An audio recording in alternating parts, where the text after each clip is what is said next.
Boys, go easy on me. I trained in Neapolitan pizza. Neapolitan pizza, we don't learn how to toss or stretch. Tell me, how did it all begin? I mean, I know their story, but in a nutshell. Right. So basically, Michael and Nicholas, right, the Jersey Pizza Boys, so they would come to work.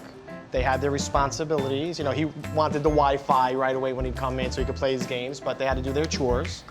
And when they were done, it was kind of like a fun kind of hangout. Started throwing the dough around. One thing led to another. They're playing catch with it. I'm like, you know what, let me film this. You know, this is so cool. Like, but they're my kids. Maybe I just think it's cool. Right. Like, you know what I mean? But apparently it was cool. Other people found it interesting Yeah, too. because we posted a video and it went viral. And the rest, as they say, is history. is history. Yeah. Guys, I'm gonna do this. This is my moment. Oh, you see, you're about. And on this note, I'm out.